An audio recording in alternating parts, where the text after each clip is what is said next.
안녕하십니까. 여러분의 즐거운 저녁 시간에 보탬이 되는 뉴스 플러스입니다.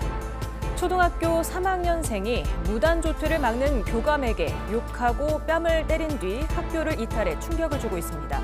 학교 측은 학생에 대한 치료가 절실한데 이에 대한 동의는커녕 어머니가 학교를 찾아 담임 교사를 폭행했다고 말했는데요. 잠시 뒤 이슈 플러스에서 알아보겠습니다. 먼저 오늘의 주요 뉴스부터 정리해드립니다.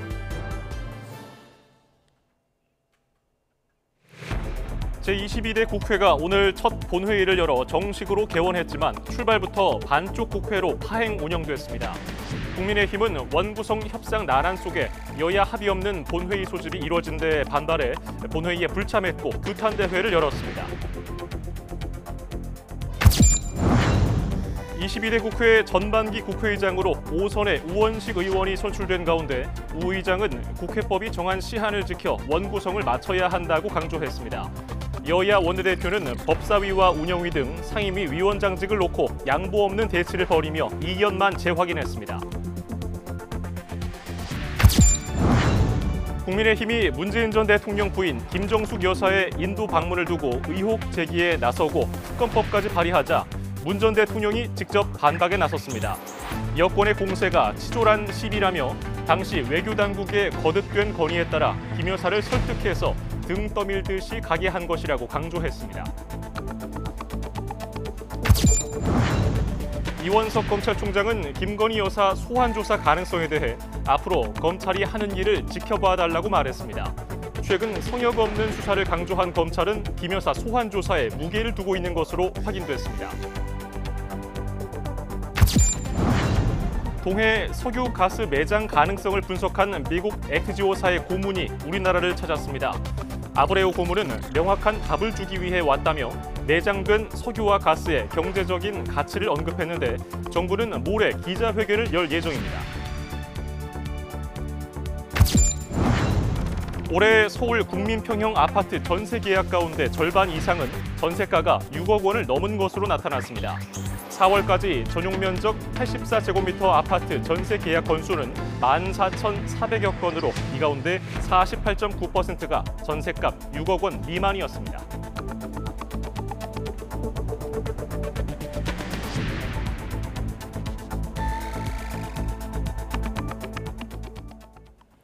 뉴스 플러스 첫 소식입니다.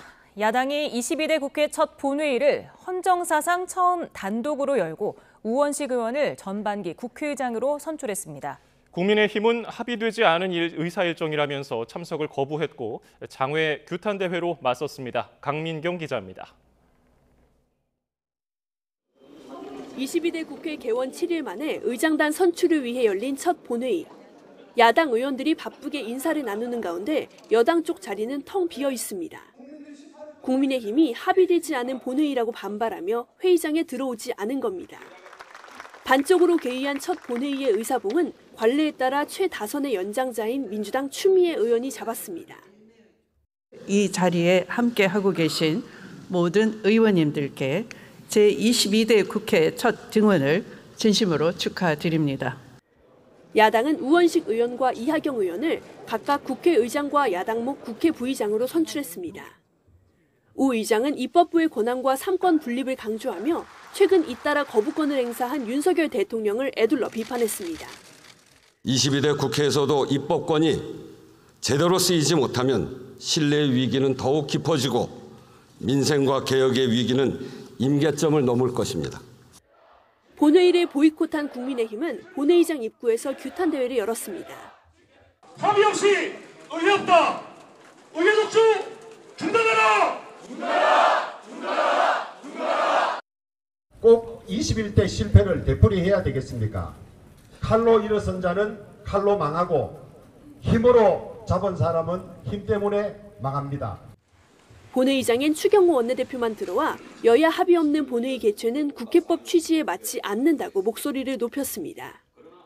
거대 야당의 힘자랑으로 막무가내로 국회를 끌고 가고 있습니다. 지난 총선에서 국민의힘에 힘을 실어준 45.1%의 민심을 존중하지 않고 짓밟고 조롱하고 있습니다. 민주당은 여당이 애초에 협의할 마음이 없었고 자당목 국회 부의장을 뽑지 않은 게 그 증거라며 날을 세웠습니다.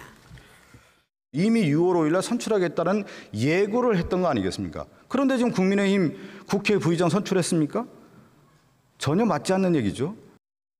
22대 국회는 시작부터 반쪽짜리 본회의를 열며 헌정사상 유례 없는 5점을 남기게 됐습니다. 민생은 뒷전으로 밀어두고 극한 정쟁만 이어가던 21대 국회를 되풀이하는 것 아니냐는 우려가 커지는 이유입니다. YTN 강민경입니다. 여야가 상임위원장 배분 문제를 두고 합의에 이르지 못하면서 결국 본회의는 국민의힘이 불참한 채 반쪽 개최라는 불명예를 입게 됐습니다. 여야는 모레까지 대화를 이어가기로 했지만 법사위와 운영위를 두고 강대강 대치가 계속되는 만큼 접점을 찾기가 쉽지 않을 거라는 전망입니다. 김다연 기자입니다. 22대 국회 첫 본회의를 4시간 앞두고 여야는 원구성 협상을 위해 다시 한번 머리를 맞댔지만 역시나 성과는 없었습니다. 법안 최종 관문인 법사위와 대통령실 담당 운영위, 언론 관련 과방위 위원장 등 쟁점은 크게 3가지로 여당인 국민의힘은 국회 관례를 거듭 강조했습니다. 법사위는 국회의장을 배출하지 않은 원내 2당이, 운영위는 여당이 가져간 전통을 깨지 말자는 겁니다. 의사 일정 합의 없이 이 본회의가 개최되게 된 것에 대해서 강한 유감을 표했고 원구성 협상에 있어서는 의견을 좁히지를 못했습니다. 지난 21대 후반기 국회에서 가지고 있던 7개 상임위를 그대로 유지하겠다는 게 여당 주장입니다. 반면 야당은 다수 의석과 총선 민의를 앞세워 핵심 상임위를 가져올 수밖에 없다는 입장입니다. 원구성 법적 기한인 오는 7일까지 협상이 이뤄지지 않으면 단독으로 상임위원장을 배분하겠다며 관례가 아니라 법을 따르라고 압박했습니다. 지난 21대 국회 전반기처럼 민주당이 18개 상임위를 독식할 수도 있다는 뜻도 내비쳤습니다. 국회에 제대로 된 역할을 하기 위해서는 첫 단추를 꿰는 게 가장 중요한데 법대로 기간 내에 원을 구성해야 된다라고 하는 입장. 상임위원장 선출을 위한 본회의 소집권을 쥔 우원식 국회의장은 필요하다면 밤을 새서라도 기한 내에 협의를 맞춰달라고 사실상 최후 통첩을 날렸습니다. 6월 7일 그 자정까지 상임위 선임안을 제출해 주십시오. 필요하다면 국회의장도 함께 밤샘할 각오가 되어 있습니다. 여야는 일단 오는 7일까지 대화를 이어간다는 계획입니다.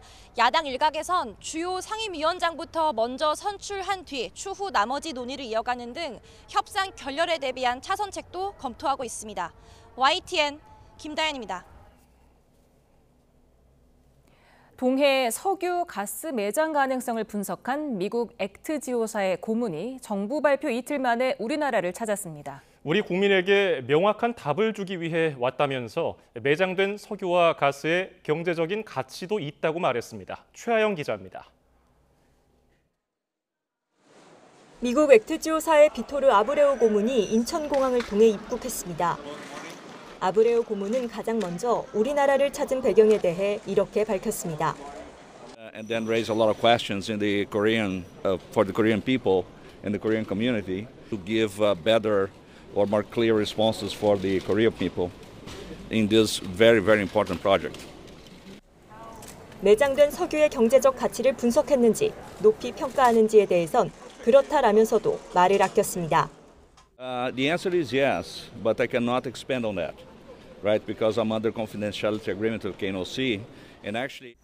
다만 우리 정부가 발표한 최대 140억 배럴 매장 가능성은 매우 유망하다며 분석 당사자로서 자신감을 내비쳤습니다. 이번 아브레오 고문의 방안은 한국석유공사의 자문 요청에 따라 이루어졌습니다. 최근 온라인을 중심으로 가정집 모습의 액트지오 본사가 공개되는 등 전문성을 두고 의구심이 잇따르자 이를 불식하기 위한 취지로 보입니다. 정부는 모레 기자회견을 열고 아브레오 고문이 직접 설명하는 자리를 마련할 예정입니다. 동해 물리탐사 분석 결과는 물론 최근 신뢰성 논란에 대한 질문도 나올 것으로 보여 어떤 답변을 내놓을지 관심이 쏠립니다. 검증 당사자가 직접 나선 만큼 여러 의문을 해소하고 신뢰를 높이는 계기가 될지 주목됩니다. YTN 최하영입니다. 북한이 최근 금강산을 잇는 동해선 철로를 철거하는 정황이 포착됐습니다. 이 국가론을 내세운 북한이 남북 관계를 단절하는 조치를 잇따라 내놓고 있어 대비가 필요해 보입니다. 김대근 기자가 보도합니다. 지난 2007년 5월 군사분계선을 통과해 열차가 달립니다.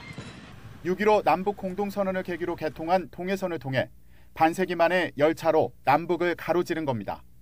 하지만 이후 동해선 남북 연결 구간은 운영되지 못했고 또 남북이 철도 연결과 현대화 사업에 합의했지만 진척은 없었습니다. 그런데 최근 북한이 군사분계선에서 금강산역 사이 구간의 동해선 철로를 철거하는 정황이 우리 정보당국에 포착됐습니다. 정부 당국자도 북한이 동해선 북측 구간의 침목과 위에 놓인 레일을 철거하는 것으로 보인다고 설명했습니다. 북한이 경의선과 동해선 6로의 지뢰를 매설하고 도로변 가로등을 제거한 데 이어 철로까지 철거하고 나선 겁니다. 김정은 국무위원장이 남북관계 단절을 선언한 이후 남측 정부의 현물 차관으로 만든 남북 연결 시설들을 하나씩 철거해가는 것으로 보입니다. 접경 지역의 모든 북남 연계 조건들을 철저히 분리시키기 위한 단계별 조치들을 엄격히 실시하여야 하겠습니다. 이에 따라 앞으로 경의선에서도 이런 움직임이 있을 거라는 전망입니다. 또 북한이 이국가론을 내세운 만큼 헌법 개정을 통해 동서해 북방 한계선 NLL을 부정하고 새로운 해상 국경선을 주장하면서 분쟁을 시도할 가능성도 있다는 분석도 나옵니다. 문제는 바다의 범위와 관련된 부분인데 이 부분은 북한이 상설중재재판소에 제소할 가능성도 있어요. 이국간을 주장하니까 가능한 거죠.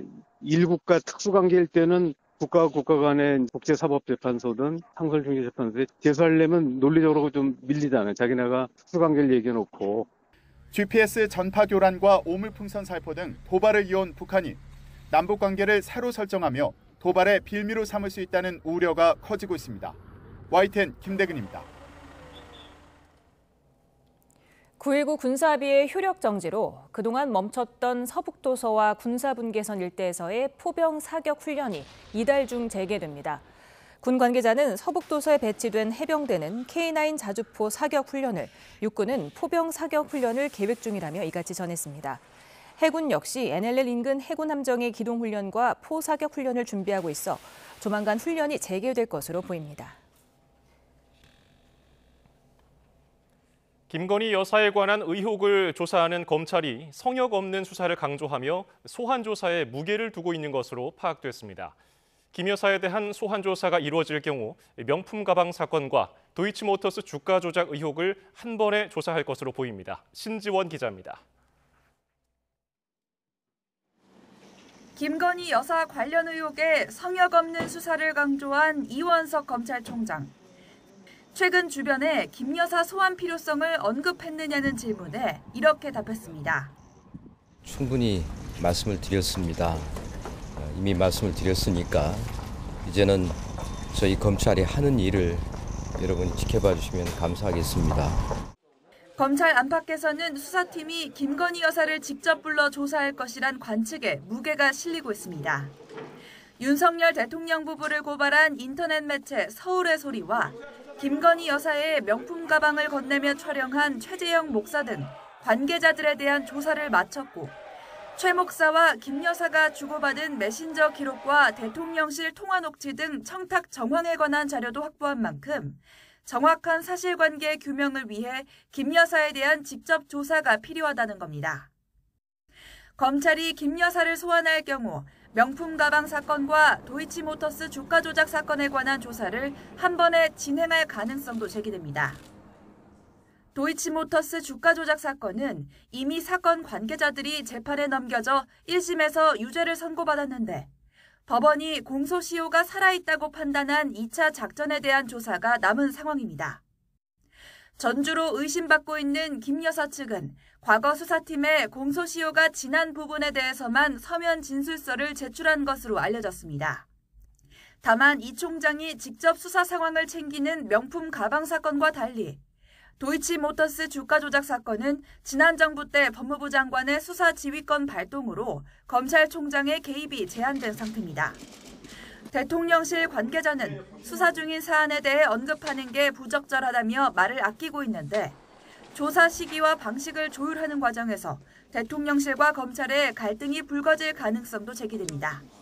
YTN 신지원입니다. 김건희 여사에게 명품 가방을 건넨 최재형 목사가 다음 주 경찰 조사를 받습니다. 서울 영등포 경찰서는 건조물 침입 혐의 등으로 고발된 최 목사를 오는 13일 오전 소환 조사할 계획입니다. 함께 고발된 서울의 소리 이명수 기자도 다음 날인 14일 오전 영등포 경찰서에서 조사를 받을 예정입니다. 지난 대선 직전 허위 보도로 윤석열 대통령의 명예를 훼손한 혐의를 받는 뉴스타파 김용진 대표가 검찰에 소환됐습니다. 김 대표는 검찰이 과거 상관의 명예를 지키기 위해 보복 수사를 하고 있다며 반발했습니다. 홍민기 기자입니다. 지난 대선 직전 허위 보도로 윤석열 대통령의 명예를 훼손한 혐의를 받는 뉴스타파 김용진 대표가 검찰에 출석했습니다. 지난해 9월 검찰이 뉴스타파 본사를 압수수색하며 수사에 나선 지 9달 만에 뉴스타파 대표를 피의자 신분으로 소환한 겁니다. 김 대표는 검찰이 과거 상관인 윤석열 대통령의 명예를 지키기 위해 보복 수사를 벌이고 있다며 반발했습니다. 자기 상관의 명예를 지금 지키기 위해서 검찰 권력을 지금 사적으로 이용하는 겁니다. 저는 그렇게 생각을 해요. 이게 가능한 일입니까? 이거는 명백히 보복 수사라고 밖에 볼 수가 없습니다. 앞서 뉴스타파는 20대 대선을 사흘 앞둔 지난 2022년 3월 6일 신앙림 전 언론노조 위원장과 화천대유 대주주 김만배 씨가 나눈 녹취록을 제보받았다며 보도했습니다. 이 대화에는 당시 대검찰청 중수 이과장이었던 윤석열 대통령이 부산저축은행 부실대출 사건을 수사하면서 대출 브로커 조우영 씨에게 커피를 타주고 수사를 무마해줬다는 내용이 담겼습니다. 검찰은 이후 김 씨가 신 전 위원장에게 인터뷰 대가인 1억 6,500만 원을 책감 명목으로 건네는 등 의도적으로 허위 보도를 기획한 걸로 보고 수사를 벌여왔습니다. 뉴스타파 관계자들에 대한 검찰의 증인신문 과정에서 윤석열 잡아야죠, 이것만 읽어달라라는 내부 발언들이 나왔던 사실도 공개됐습니다. 반면 뉴스타파 측은 외부위원들이 참여한 진상조사 보고서를 통해 의도적 허위 보도 가능성은 전혀 없고 금전거래 사실도 몰랐다고 밝혔습니다. 신 전 위원장과 김만배 씨를 비롯해 뉴스타파 관계자 대부분에 대한 조사까지 마친 검찰은 곧 신병 확보 필요성과 범위에 대한 검토에도 착수할 것으로 보입니다. YTN 홍민기입니다. 문재인 전 대통령은 부인 김정숙 여사의 과거 인도 방문을 두고 여권에서 제기하는 초호화 기내식 등의 의혹은 국정을 안다면 있을 수 없는 치졸한 시비라고 반박했습니다. 문 전 대통령은 SNS에 해외 순방 전용기는 초호화 기내식이 원천적으로 불가능하다며 기내식 총 경비가 통상보다 많았는지는 현 정부의 순방 비용과 비교하면 알 수 있을 거라고 지적했습니다. 또 갈 형편이 안 되는 자신 대신 아내라도 가는 게 좋겠다는 외교 당국 건의에 따라서 아내를 설득해 등 떠밀듯 가게 한 건데 이제와 초호화 기내식, 버킷리스트 관광이라며 모욕하는 건 도대체 무슨 경우냐며 부끄럽지 않느냐고 덧붙였습니다. 국민의힘은 문재인 전 대통령이 부인 김정숙 여사의 인도 방문 논란에 직접 입장을 밝히자 손바닥으로 하늘을 가려도 타지마할의 진실을 숨길 수 없을 거라고 맞받았습니다. 박준태 원내대변인은 논평을 내고 문 전 대통령은 김 여사의 여행을 둘러싼 책임과 의무는 모두 부처와 항공사에 있다는 견강부회의 해명을 내놨다며 좀스럽고 민망하다고 지적했습니다.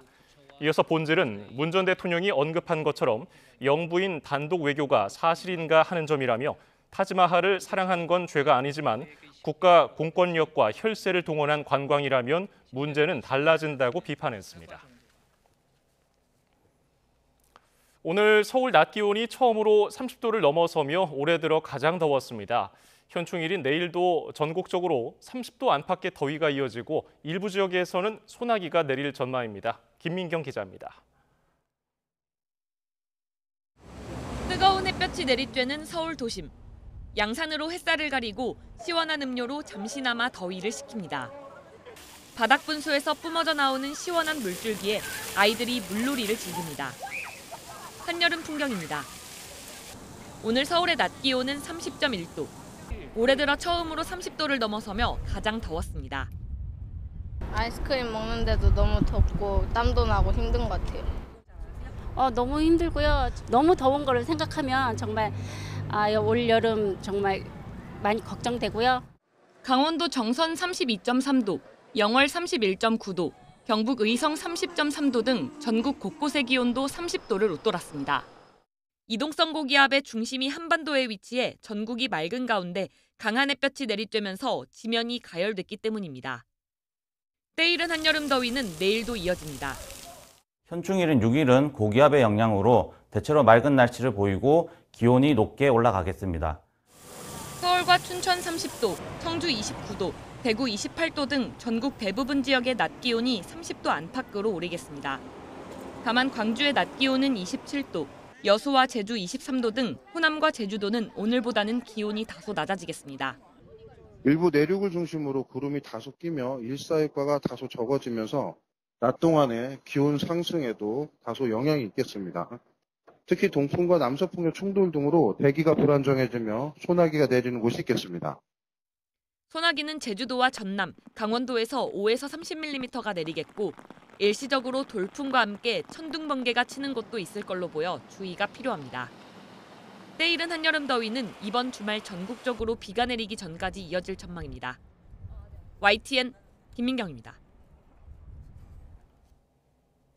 정부는 전공의를 달래기 위해 사직 수리 금지 등의 명령을 철회하며 조속한 병원 복귀를 기대하고 있습니다. 하지만 정부 발표 이후 복귀한 전공의는 8명에 그쳤고 의료계의 총파업 가능성은 점차 커지고 있습니다. 윤성훈 기자입니다. 정부는 형평성의 원칙을 깬다는 비판 속에도 사직 전공의들을 상대로 내렸던 각종 명령을 거둬들였습니다. 전공의 사직을 허용해 박봉을 받고 수련 중인 대형 병원에서 일반 병원으로 옮길 수 있게 활로를 마련해주는 취지입니다.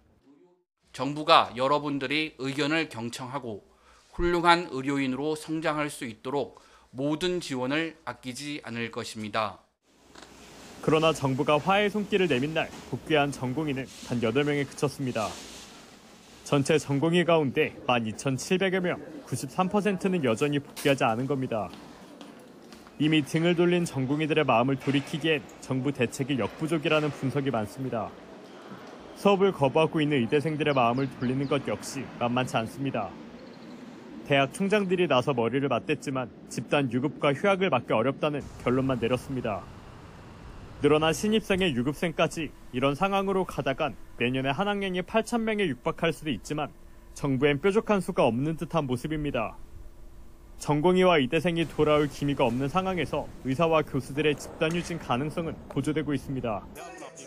의협과 의대 교수들은 의견 수렴 절차를 거쳐 휴진 투쟁에 대한 구체적인 방침을 오는 9일 정하겠다는 계획입니다.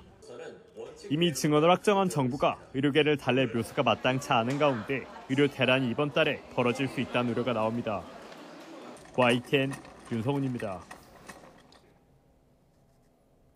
정육 유통사업이나 코인 개발에 투자하면 고수익을 보장하겠다며 2천여 명을 속인 일당이 검거됐습니다.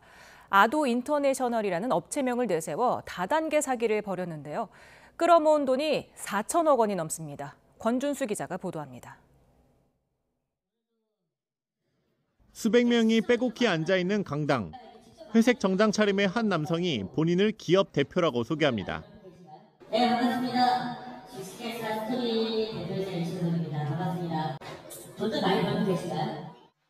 믿을 만한 사업을 소개하는 것 같지만 불법 유사수신업체 다단계 사기 조직인 아도 인터내셔널이 전국 각지를 돌며 열었던 투자 설명회 모습입니다. 이들은 정육 유통과 리조트 사업 그리고 개발한 코인 등에 투자하라고 설득했습니다. 원금 보장과 함께 복리로 고이율을 보장한다며 투자자들을 꼬드겼습니다.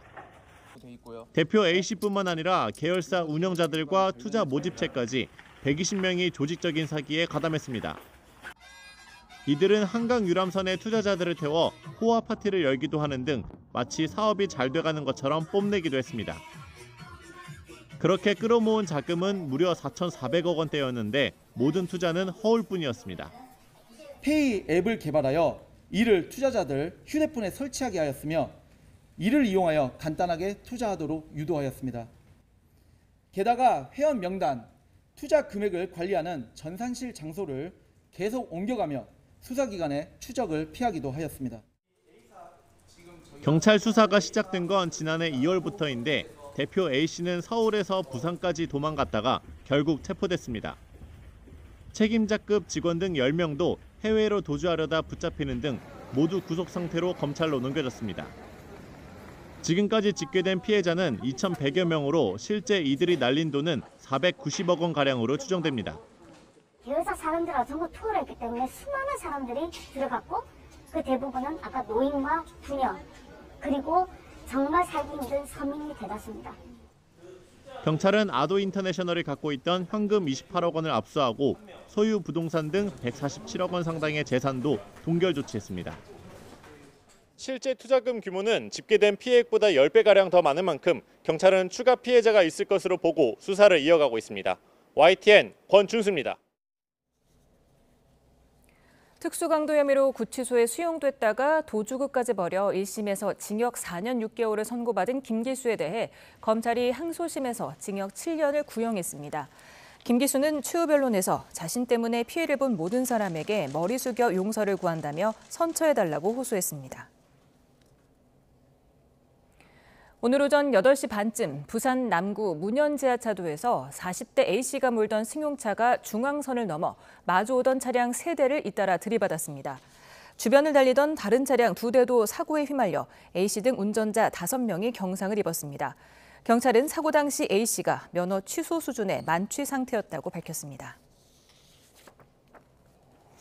오늘 오전 10시 40분쯤 서울 종로구 상명대 근처에서 언덕길을 올라가던 마을버스가 뒤로 밀리면서 주택 담벼락을 들이받았습니다. 이 사고로 운전자 등 2명이 중상을 입었고 승객 30여 명도 병원으로 옮겨졌습니다. 다수의 인명피해가 예상되자 소방당국은 한때 긴급구조 통제단을 가동했습니다. 살이 빠지거나 근육을 강하게 만들어준다는 광고를 보고 해외에서 직접 제품을 사서 드시는 분들 많을 텐데요. 효능은 없고 부작용만 일으키는 것들도 많아서 주의가 필요합니다. 김주영 기자가 보도합니다. 외국에서만 살 수 있거나 국내보다 싸게 파는 물건이 있을 때 우리는 흔히 해외 직접 구매, 이른바 직구를 이용합니다. 온라인이 발달하면서 식품을 해외 직구하는 경우도 크게 늘고 있습니다. 지난 2019년 1,375만 건이던 해외 직구 식품 반입 건수는 꾸준히 증가해 지난해에는 2,292만 건에 이를 정도였습니다. 하지만 보건당국의 사전 검사를 거치지 않다 보니 위해 성분이 들어있는 경우도 많습니다. 살을 뺄 수 있다거나 근육을 키워준다, 성기능을 개선시켜준다는 광고에 끌려 직구를 하지만 효과가 없거나 부작용만 생길 수 있는 겁니다. 식약처가 안전성 검사를 한 체중 감량용 해외 직구 식품 가운데 센노사이드, 요인빈, 페닐에티라민과 같은 위해 성분이 발견되기도 했습니다. 센노사이드는 원래 변비 치료제 성분으로 체지방 감소 효과는 없고 많이 먹으면 설사나 구토를 유발합니다. 요인빈은 혈압 상승, 불안 증세를 낳을 수 있고 페닐에티라민은 흥분, 두근거림, 불면증이 생길 수 있습니다. 또 근육 강화가 가능하다는 식품 안에서는 탈모나 정자수 감소 등을 유발하는 스테로이드 성분이, 성기능을 개선해준다는 식품에서는 협심증, 고혈압을 유발하는 성분이 확인되기도 했습니다. 식약처는 이처럼 위해 성분이 발견된 해외 직구식품 281개 제품에 대해 국내 반입을 차단했습니다. 또 해외 직구식품 올바로 홈페이지에 문제가 있는 제품과 성분을 상세하게 올려놔 일반인들도 쉽게 확인해 볼 수 있습니다. YTN 김주영입니다. 한국계로는 처음으로 미국 연방 상원의원 선거에 도전장을 던진 앤디 김 연방 하원의원이 뉴저지주 예비선거에서 민주당 후보로 선출됐다고 AP통신이 보도했습니다. 김 의원은 지난해 9월 현역 의원인 밥 메넨데스 상원의원이 사업가들에게 뇌물을 받은 혐의로 재판에 넘겨진 직후 연방 상원의원 선거 출마를 공식 선언했습니다. 오는 11월 5일 본선거에서 승리하면 처음으로 연방 상원에 진출하는 한국계 미국인이 됩니다. 미국이 멕시코 국경으로 들어오는 불법 입국자들의 망명을 받지 않는 사실상 국경 봉쇄 조치를 발표했습니다. 미국 대선에서 불법 이민자 이슈가 떠오르자 조 바이든 미국 대통령이 긴급 조치를 내린 건데 경쟁자인 도널드 트럼프 전 대통령은 쇼라고 평가절하했습니다. 신웅진 기자입니다. 불법 이민자 급증이 미국 대선의 핵심 이슈로 떠오르자 바이든 대통령이 긴급하게 행정 조치를 발동했습니다. Today I'm announcing actions to bar migrants who cross our southern border unlawfully from receiving asylum. Migrants will be restricted from receiving asylum at our southern border unless they seek it after entering through an established lawful process. 이 조치는 남부 국경에서 체포된 불법 입국자가 하루 평균 2,500명을 넘을 때 시행되고 1,500명 아래로 떨어지면 2주 후 중단됩니다. 미국 언론은 그 수가 이미 2,500명을 넘어섰기 때문에 즉시 시행될 것이라고 보도했습니다. 백악관은 앞으로 이민 관련 공무원들은 합법적 미국 체류 서류가 없는 사람을 신속하게 내보내기가 수월해질 것이라고 설명했습니다. 그동안 불법 이민자들이 미국 남부 국경을 통해 미국으로 들어온 뒤 망명을 신청하면 허용 여부 결정까지 여러 해가 걸리곤 했습니다. 사실상 국경에 빗장을 지른 이번 조치는 오는 27일 트럼프와의 첫 TV 토론을 앞두고 나온 바이든의 대선 승부수로 풀이됩니다. 트럼프는 소셜미디어에 4년 가까운 실패 끝에 바이든이 마침내 국경 문제에 대해 무언가를 하려는 척하고 있다며 이것은 모두 쇼라고 깎아내렸습니다. 트럼프는 바이든 임기 중에 빠르게 늘어난 불법 이민자 문제를 계속 공격하며 재집권하면 남부 국경을 봉쇄하겠다고 강조해왔습니다. 이를 통해 인기를 얻은 트럼프는 이민자들이 미국의 피를 오염시킨다, 많은 테러리스트가 오고 있다는 등의 극단적 발언을 이어가고 있습니다. YTN 신웅진입니다. 중국 드론이 해발 6,000m가 넘는 에베레스트 산에서 운송 테스트를 통과해 민간 드론 최고 기록을 세웠습니다. 중국 드론 제조업체인 선전 다장 이노베이션은 지난 4월 25일부터 일주일 동안 에베레스트 산에서 드론 화물 운송 시험을 했다고 밝혔습니다. 테스트 결과 드론 FC-30은 6,000m 이상 고도에서 15kg 하중을 안정적으로 운반했다고 설명했습니다. 길을 가다 보면은 곳곳에 널브러진 쓰레기로 눈살 찌푸릴 일 많죠. 불필요한 일상의 쓰레기를 줄이고 환경을 지키기 위해 나선 상점들이 늘고 있습니다. 윤태인 기자가 다녀왔습니다. 한낮 지하철역입니다. 가득 찬 쓰레기통을 비워보지만 다시 차오르는 건 순식간입니다. 2시간 정도가 지나니 일반 쓰레기는 절반 정도, 재활용 쓰레기는 80%가 넘게 찼습니다. 음료가 찬 일회용 컵들도 같이 버려져서 치우기가 여간 힘든 일이 아닙니다.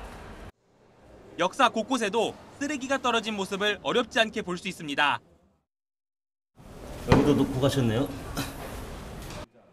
쓰레기 문제와 싸우는 게 영무원들의 주요 일과가 되기도 합니다.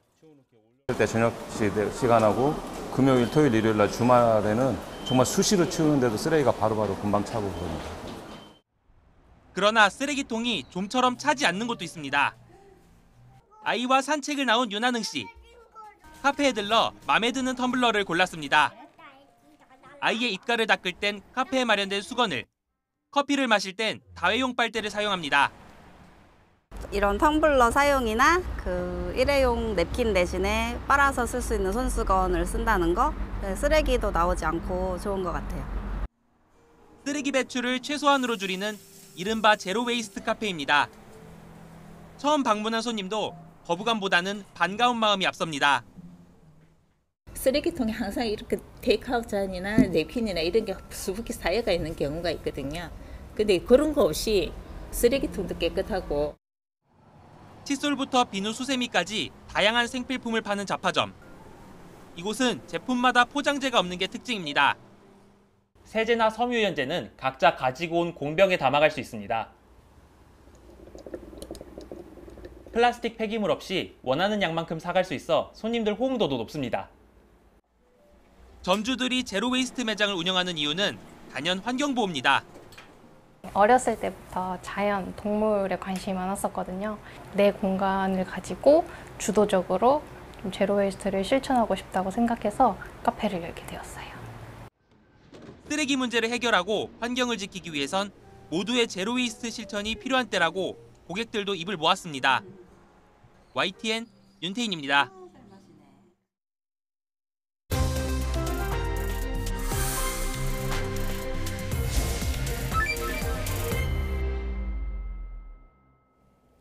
지난 2004년 경남 밀양 여중생 성폭행 사건에 가담한 가해자들의 신상이 유튜버에 의해 공개되면서 후폭풍이 커지고 있습니다. 추가 폭로가 예고된 가운데 사적 제재가 가져올 수 있는 부작용에 대한 우려도 커지고 있습니다. 관련 내용을 오선희 변호사와 짚어봅니다. 어서 오십시오. 네, 안녕하세요. 네, 20년 전 사건이 최근 들어서 다시 조명을 받는 그 경위를 좀 한번 정리해 주시겠습니까? 네, 이게 사건이 20년 전에 있었는데 그 당시에 관련된 가해자가 44명이었죠. 근데 실제로 기소가 된 건 구속 7명, 불구속 3명, 10명이 형사재판으로 갔고 나머지는 기소가 되지 않았습니다. 그런데 형사재판에 갔던 10명이 형사재판으로 해서 뭐 징역을 받거나 이렇게 형사처벌이 된 건 아니고 그 당시에 소년범이라는 이유로 소년부로 가서 소년보호처분을 받았어요. 그래서 봉사활동, 뭐 소년원 이런 식으로. 그러고 나서 20년이 흘렀고 그런데 갑자기 한 유튜버가 이 사람들 실명과 직업을 특정해서 모두 2명을 공개했고 이 사람들이 어떤 말을 하고 어떤 생활을 하고 있다. 뭐 한 명은 자녀, 딸을 갖고 있는데 딸을 보호하겠다 이런 얘기를 하고 한 명은 골프 등 뭐 외제차 뭐 이런 걸 타면서 호화롭게 잘 살고 있다 이렇게 공개를 하면서 아니 이렇게 나쁜 범죄를 저지르고도 처벌도 받지 않고 20년을 평온하고 일상을 즐기면서 살고 있다니 이거에 국민적 공분이 일어난 거죠. 예, 이게 영화로도 제작이 됐어요. 그렇죠. 많은 분들이 아시겠지만 한공주. 이게 특정된 가해자가 44명인데 당시에 그 나이 때문에 단지 그것 때문에 처벌을 안 받은 건가요? 나이도 있었고요. 예. 일본 그 당시에는 이게 20년 전에는 합의를 하면 처벌을 못하는 그러니까 흔히 말하는 친고죄에도 영향이 있었습니다. 예. 그러니까 이게 지금 법이 바뀐 게 2013년이고요. 그 당시에는 법 바뀌기 전이어서 공소권 없음 처분이 받은 일부도 있습니다. 당시 피해자의 보호자가 일부와는 합의를 하기도 했었고 44명 중에 혐의가 인정 안 된 경우도 있었고 기소가 된 그러니까 적극적 가담자 10명 외에 나머지는 미리 소년보호처분, 소년이기 때문에 보호처분을 미리 받은 경우도 있었습니다. 예. 네, 일단 뭐 지금 피해자는 어떻게 살고 있는지는 알려지지 않은 상황인 것 같고요. 네, 지금 그렇습니다. 그 2명에 대해서 굉장히 그 유튜버가 많은 분노를 한 것 같습니다. 네. 그로 인해서 이제 국민적 공분도 사고 있는데 어떻게 보셨어요? 그 유튜버의 공개로 인해서 한 명은 직장에서 해고가 되고 한 명이 근무하는 식당에서도 문을 닫았다고 알려졌는데요. 일단은 첫 번째로는 저도 국민의 한 사람으로서 이런 사건을 보면 되게 안타깝습니다. 특히 이제 국민들이 우리가 분노하는 포인트는 왜 저렇게 그러니까 4명 단위고 44명이 1년이나 지속되는 시간 동안 피해자가 당시 중학생이었는데 이런 피해를 가하고도 흔히 말하는 죗값 치르지 않고 근데 성인이 돼서 자기 딸 얘기하는 상황까지 있는데 이게 뭐냐 이거거든요.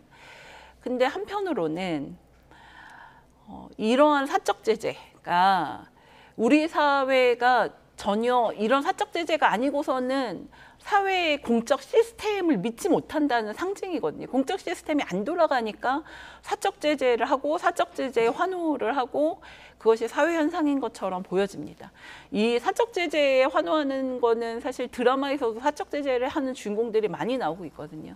사적 제재가 마치 공적 시스템의 대체제인 것처럼 인정받는 것 같아서 사실은 변호사로서는 그것이 되게 안타깝고 위험하다는 생각도 하고 있습니다. 예, 법률가로서 아마도 법과 또 어떻게 보면 사적 제재 그런 면에서 고민이 또 많은 생각을 하셨을 것 같기도 해요.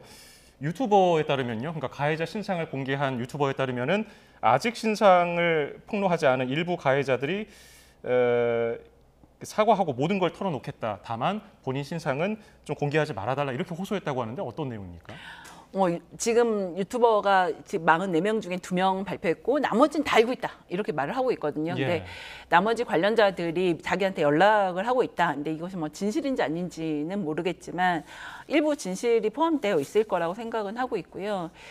나머지 관련자들 입장에서는 이것이 밝혀질 경우에 지금 그 사람들이 20년 전 사건이어서 그 당시 고등학생이면 지금 다 성인 30대 40대 뭐 이렇게 돼 있을 것이어서 이 사람들도 가족을 이루거나 뭐 결혼을 했거나 자녀가 있거나 이럴 상황이어서 자신의 신상만을 밝히지 말아달라고 연락을 하고 있다고 합니다. 네, 이게 이제 하나의 문제는 이 사람 자체가 단죄받는 것과 변론으로 이 사람의 가족들은 함께 피해를 받는 것이 아닌가에 대한 고민이 좀 있는 거죠. 네. 그렇게 국민들은 많이 이렇게 공감을 해주시는 것 같긴 하지만 일단 유튜버가 사적 제재를 하는 게 법적으로는 사실 처벌을 받을 수 있지 않겠습니까? 명예훼손으로요? 그렇죠. 어떻게 예상하십니까? 명예훼손은 뭐 너무 당연히 되고요. 더군다나 이게 그냥 단순히 이렇게 사람들이 개인적으로 모여서 하는 게 아니라 유튜브라는 정보통신망을 통해서 하는 거기 때문에 형량도 높습니다.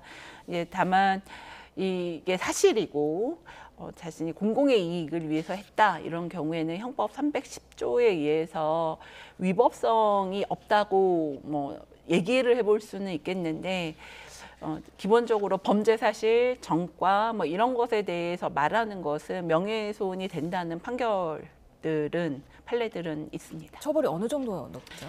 이제 이것이 워낙 뭐 만약에 피해자나 뭐 국민들이 타눠서 쓰고 이런다고 하면 보통은 벌금형 정도로 예상할 수 있을 것 같습니다. 예. 그런가 하면은 그 밀양 사건 당시 가해자 부모들의 발언이 또 그렇죠. 알려지면서 공분이 일고 있는데 어떤 말을 들었습니까?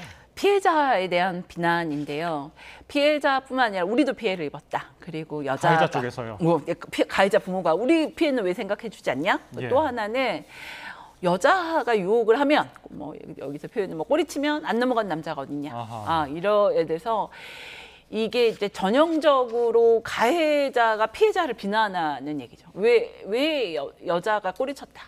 여자를 그러니까 피해자를 마치 우리가 흔히 말하는 꽃뱀이라고 하는 여자 피해자 책임론 여중생 피해 그렇게 그래서 피해자가 행실을 똑바로 했다면 뭐 이래서 피해자에게 책임을 부과하는 얘기를 했고 그 당시부터 이것은 굉장히 문제가 됐던 얘기입니다.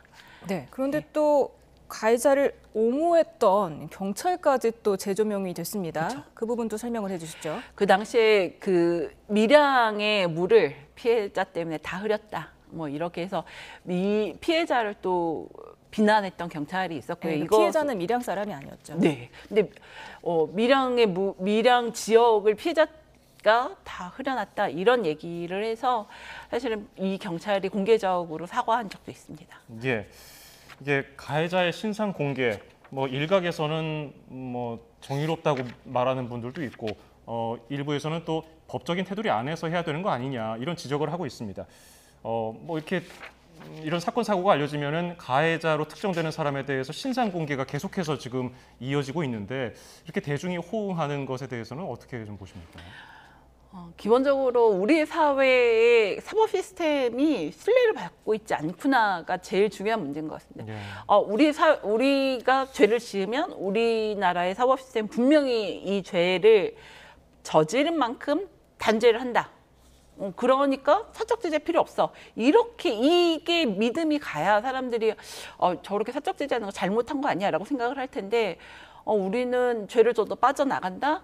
죄를 져도 처벌이 돼도 너무 약하게 한다. 이런 생각들이 있기 때문에 부족한 건 개인적으로라도 저렇게라도 해결해줘야 덜 억울하지 않을까. 이게 배경에 있거든요.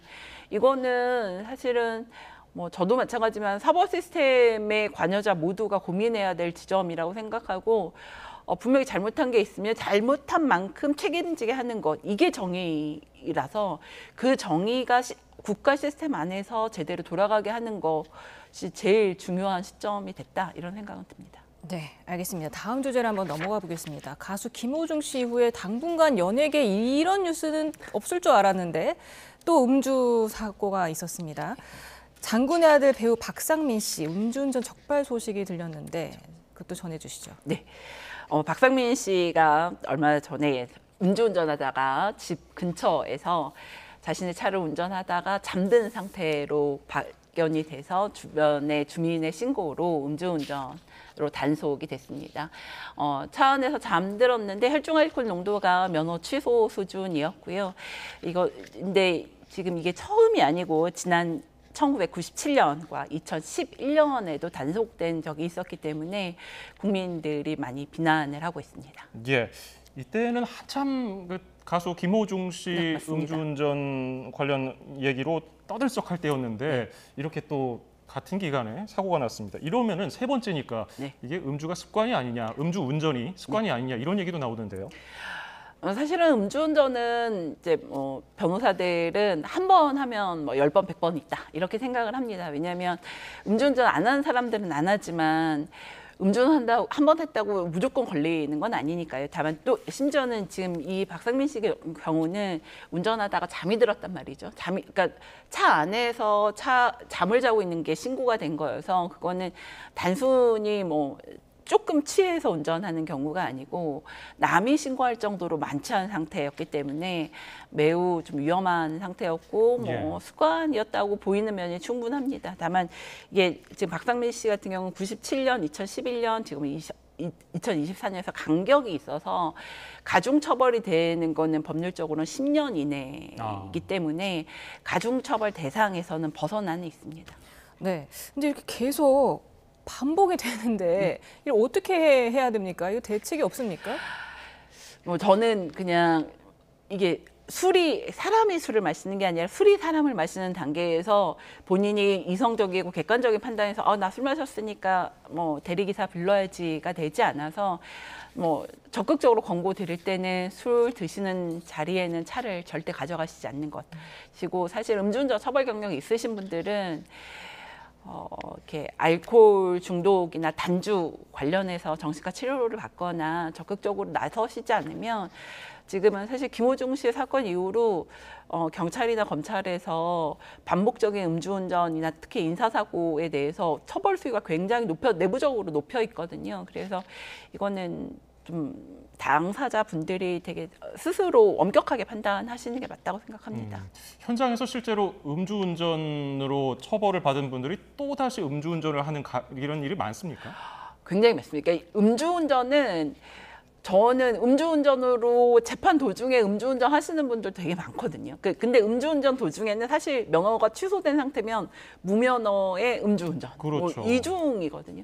이러신 분들도 되게 많아서 그때는 정식으로 재판이 단순히 벌금 재판이 아니라 법정에 나가는 정식 재판을 받고 징역형을 구형받고 이러시는데 그래도 또 음주운전을 하기 때문에 실제로 그런 경우는 대부분 실형이 선고돼서 구속되는 경우도 굉장히 많습니다. 네, 근데 중대음주운전 범죄자의 차량 압수나 몰수 이런 거에는 좀 해당이 안 되는 건가 보죠? 지금 이게 법으로 만들어진 건 아니고 작년 7월부터 검찰과 경찰에서 코로나 이후에 하도 음주운전이 늘어나니까 기준을 세운 거거든요. 그래서 5년 내 3회 이상 그리고 인사사고가 중대하게 있는 경우에서 몇 가지 기준을 세워서 하는 건데 이게 차량이 음주운전이라는 범죄에 사용된 도구거든요. 이를테면 살인할 때 칼을 사용했다 그러면 칼이 범죄의 도구여서 몰수를 하는데 그런 것과 유사하게 음주운전에 사용된 차량을 압수하겠다,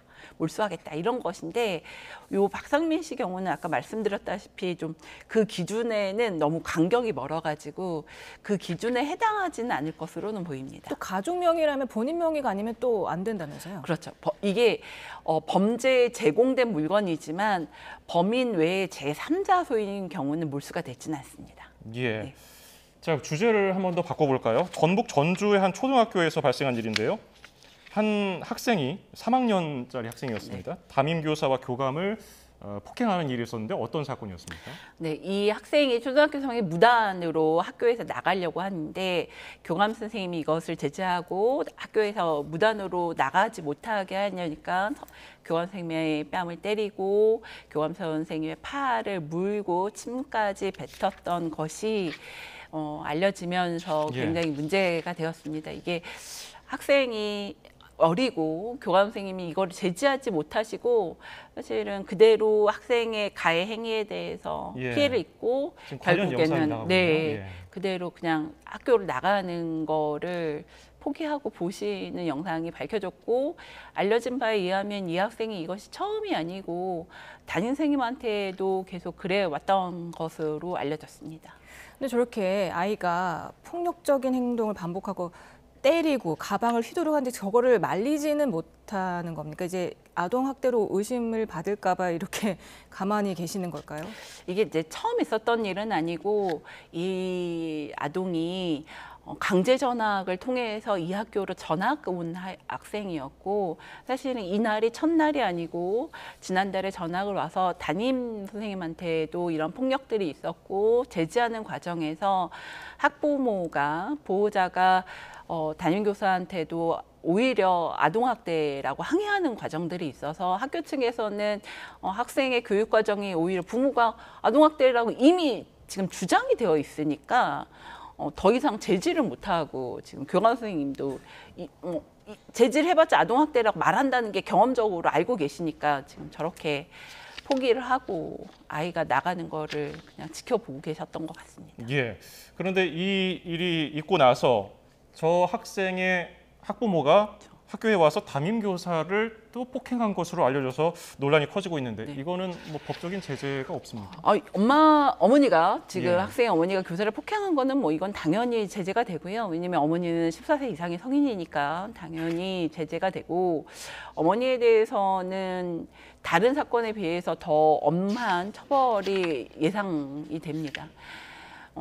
뿐만 아니라 지금 이 어머니가 아이가 하는 행동에 대해서 제지를 하거나 교육을 한 게 아니고 오히려 아이를 학생을 교육하려는 선생님들을 폭행한 거거든요. 예. 그런 거기 때문에 어머니의 그 교사에 대한 폭행은 죄질의 평가에서도 굉장히 나빠서 다른 폭행 사건보다 형량이 더 많이 나올 것으로 생각은 됩니다. 네, 아이가 보니까 잠깐 봤지만 좀 치료를 받아야 하는 것으로 보이는데 이것도 부모가 동의를 하지 않았다면서요? 네, 그래서 학교에서 학부모 연담을 통해서 학생에 대한 자녀에 대한 치료 등을 권했는데 그거 거절하고 오히려 교사에 대해서 선생님에게 더 공격적으로 말하고 뭐 아동학대라고 그러고 선생님을 비난하고 치료 거부하고 이렇게 행동을 했기 때문에 이런 행동들이 지금 계속 지속되고 오히려 교감 선생님까지 나섰는데 교감 선생님도 때리고 뭐 침을 뱉고 욕설을 하고 이게 지속이 된 거죠. 예, 학부모 측이 오히려 교사들이 아동학대를 한 거다, 네, 내 아이에게 그렇게 얘기를 했는데 그런 근거가 있습니까? 없죠. 그러니까 교사는 지금 선생님들은 어떻게든 아이가 학교에 남아서 이런 행동들을 하지 못하도록 지금 교육을 시키고 학교에서 조퇴하지 않고 학교에서 수업을 받도록 하는데 이게 지금 아동학대라고 하는 거니까요. 이거는 보호자가 심각하게 좀 현실 인식을 좀 잘못하고 계신 게 아닌가 이런 생각이 듭니다. 네, 저렇게 어찌 보면 모욕적인 화면을 공개하면서까지 학생의 치료를 좀 이렇게 우회적으로 압박하기 위해서 저런 영상을 공개한 거 아닌가 싶기도 합니다. 학부모 동의가 없으면은 기본적으로는 치료가 불가능하다면서요? 네. 그러니까 학부모가 지금 보호자잖아요. 법률적 보호자니까 지금 지금 미성년자에 대해서 타인들이 병원에 강제로 가라 이럴 수는 없어요. 이럴 수는 없으니까 보호자가 치료가 필요한 아이를 치료를 하도록 해야 되는데 이게 지금 여론과 언론 통해서 학생을 치료를 받도록 하고 지금 그 전북 교육청에서 학부모를 방임 아동학대로 지금 고발을 했다고 하고요. 이것은 치료를 필요한 자녀를 자기가 보호를 하는 보호 아동을 치료하지 않은 경우는 방임죄에 해당하긴 하거든요. 이거는 판례가 있어서요. 그래서 치료를 하도록 간접적으로 압박하려고 하는 노력으로 보입니다. 예, 말씀하신 대로 전주교육지원청이 이 학부모를 교육적 방임에 의한 아동학대로 경찰에 고발을 했거든요. 그렇게 되면은 아동학대로 판명이 되면은 보호자 동의 없이 치료가 가능하다는 얘기인데 이게 기간이 좀 걸릴 거 아닙니까? 그렇죠. 수사와 재판을 간다고 하면 뭐 아무리 짧게 생각해도 6개월 이상 걸리기 때문에 그 과정도 사실 심각할 거여서 아동보호기관에서 좀 적극적으로 개입을 해야 되지 않을까 이런 생각은 듭니다. 네, 지금까지 오선희 변호사와 함께 화제가 되고 있는 사건들 짚어봤습니다. 오늘 말씀 감사합니다. 잘 들었습니다. 네, 감사합니다. 현충일 휴일을 앞둔 오늘 밤 대체로 온화한 날씨를 보이겠습니다. 오늘 기온이 크게 오른 가운데 특히 서울 낮 기온이 30도를 넘어서면서 올해 들어 가장 더운 날씨를 보이기도 했는데요. 이에 따라 여전히 서울 기온이 26도 정도를 유지하고 있고 자정에도 22도 이상을 유지하면서 어제보다도 공기가 조금 부드럽겠습니다. 현충일인 내일도 날이 꽤 덥겠습니다. 서울 낮 기온이 30도까지 오르는 등 중부지방은 오늘과 비슷해 예년보다 더 덥겠고 대구 28도 등 남부지방은 오늘보다 조금 낮아지면서 예년 수준의 더위를 보이겠습니다. 내일도 하늘은 대체로 맑겠습니다. 다만 전국적으로 자외선이 무척 강해지겠고 오존 농도가 짙게 나타나는 곳도 많겠습니다. 또 제주도와 강원, 호남에는 한때 돌풍과 벼락을 동반한 요란한 소나기가 지나는 곳이 있겠습니다. 외출하시는 분들은 강한 자외선과 오존, 소나기에 대비해 주시기 바랍니다. 날씨 정보였습니다.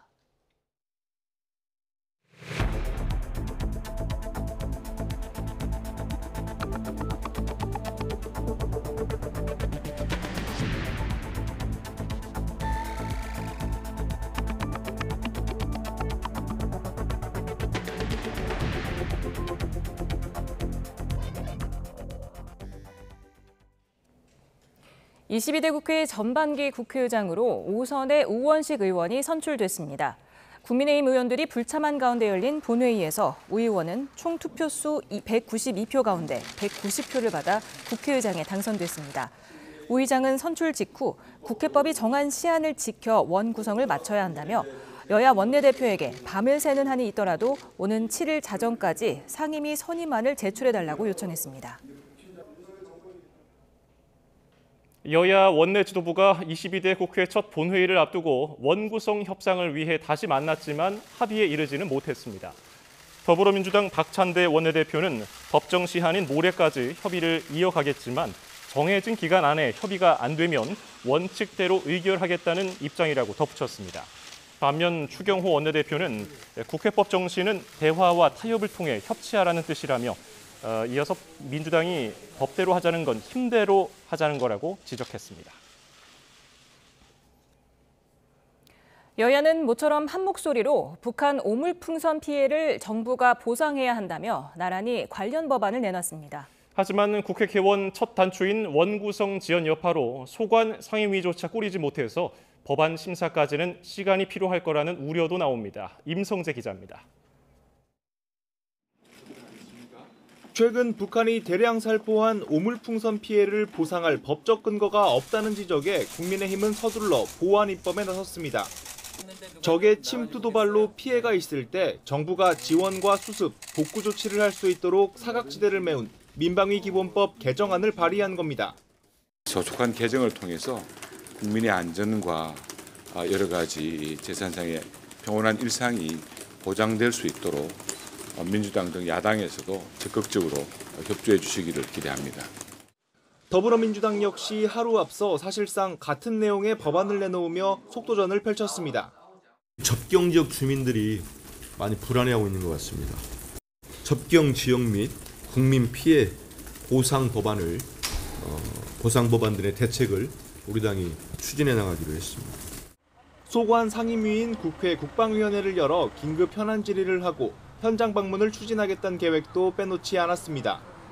모처럼 당면 현안과 민생 문제를 놓고 정치권이 한 목소리를 낸 건데 실제 법안 처리까진 많은 시간이 소요될 거란 전망도 나옵니다. 법안 심사를 위해선 국방위 등 관련 상임위부터 꾸려져야 하는데 여야의 원구성 협상이 평행선을 달리고 있기 때문입니다. 우여곡절 끝에 원구성이 된다고 해도 상임위 법안 소위와 전체 회의, 법사위 심사를 거쳐 본회의까지 가려면 최소 몇 주가 걸리는데 첫 단추부터 기약이 없는 셈입니다. 언제 또다시 오물풍선이 날아올지 모르는 한반도 긴장 상황에서 조속히 법안을 처리해야 한다는 지적도 나옵니다. 당장 이번 오물풍선 피해도 소급해서 보상해야 한다는 목소리까지 나오지만 지지부진한 원구성 협상으로 피해를 보게 될 첫 사례가 되는 건 아닌지 우려 섞인 관측도 적지 않습니다. YTN 임성재입니다.